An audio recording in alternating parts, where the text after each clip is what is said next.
দর্শক, এবারে বন্যা পরিস্থিতির খবর জানাতে যোগ দিচ্ছেন আমাদের সহকর্মীরা। প্রথমে যাচ্ছি ফেনীতে, সেখানে আছেন সহকর্মী নজির হোসেন রতন। রতন, ফেনীতে এখন কি পরিস্থিতি জানাবেন আমাদের? ফেনীতে আজকেও বাঁধের ভাঙ্গা স্থান দিয়ে কিন্তু লোকালয়ে পানি ঢুকছে এবং যে একের পর এক কিন্তু নির্মাঞ্চল প্লাবিত হচ্ছে। যদিও বাড়ি বসত ভিটা থেকে পানি সরে গেলে কিন্তু বাড়ির আঙ্গিনা কিন্তু এখনো পানি রয়ে গেছে। এবং আমি এখন রয়েছি ফুলগাজীর নীললক্ষ্মী একটি গ্রামে, যেখানে তার বাড়িগুলো প্রায় চারিপাশে কিন্তু পানি। তাদের যে রাস্তা, বাড়ি থেকে বের হওয়ার প্রবেশ পথটিও তারা পানিতে নিমজ্জিত, যার কারণে তাদের চলাচল করতে হচ্ছে যে কলার ভেলা দিয়ে, কিন্তু ভেলা দিয়ে চলাচল করতে হচ্ছে। এবং এর পাশের গ্রাম যেটি রয়েছে দেড়পাড়া, গাবতলী, অন্যান্য অঞ্চলে কিন্তু একের প্রধান সড়কগুলো কিন্তু পানিতে নিমজ্জিত, যার কারণে ওইসব গ্রামে অনেকে যেতেও কিন্তু দুর্ভোগ পোহাতে হচ্ছে। এবং এখানকার এলাকাবাসীর একটি কথা যে তাদের যদি বাঁধ যদি ভালোভাবে সংস্কার করা হয় কিন্তু তাহলে কিন্তু এই বন্যায় পরিস্থিতি তাদেরকে দুর্ভোগে পোহাতে হবে না।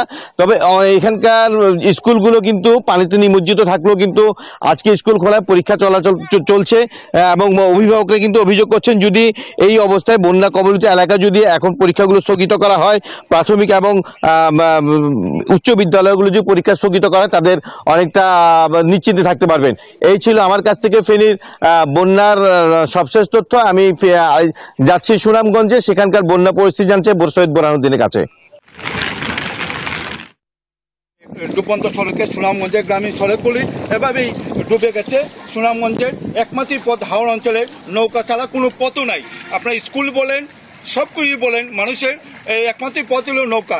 সকালে আমি দেখেছি স্কুলের ছাত্রছাত্রীরা এখান থেকে বাড়ি থেকে নৌকা করে এসে আপনার জেলা শহরে জেলা শহরে যাচ্ছে নৌকা দিয়েই সব কিছুই কাজ করতে হচ্ছে নৌকা দিয়ে।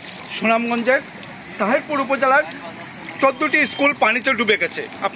তার জন্য আপনার পাক মূল্যায়ন পরীক্ষা স্থগিত করেছে। পানি কমলে সেখানকার পাক মূল্যায়ন পরীক্ষা শুরু হবে। এবং সুনামগঞ্জের গত 3 দিন ধরে বৃষ্টিপাত না হওয়ার পানি নিচের দিকে তলিয়ে যাচ্ছে এবং দিন দিন উন্নত হচ্ছে এই পানি। আপনার এরকম যদি থাকে আর পাহাড়ি জল যদি না হয়, সুনামগঞ্জের বন্যা পরিস্থিতি উন্নত হবে। এবং জেলা প্রশাসন আমাকে বলেছেন বিভিন্ন অঞ্চলে, নিম্নাঞ্চলে যেখানে প্লাবিত হয়েছে, মানুষ আশ্রয় নিয়েছেন, সেখানে ত্রাণ সামগ্রী এবং অন্যান্য খাবার দিয়ে যাচ্ছেন। এবং উপজেলার চেয়ারম্যান, নির্বাহী কর্মকর্তারা তারা সবসময় মাঠে আছেন। এই ছিল আমার কাছে সুনামগঞ্জের সর্বশেষ।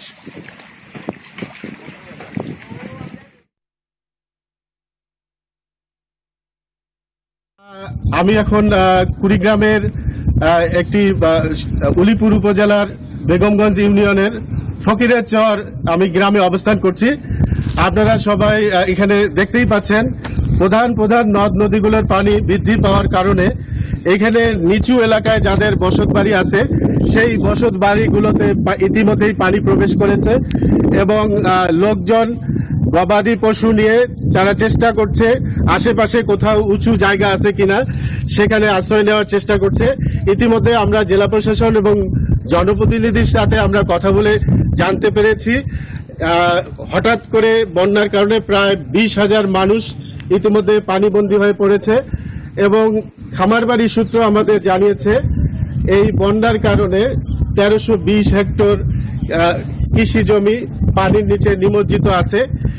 এই রকম যখন পরিস্থিতি, তখন আমরা এখানে বন্যার দুর্ভোগে পড়া আমরা একজন ভাইয়ের সাথে কথা বলবো।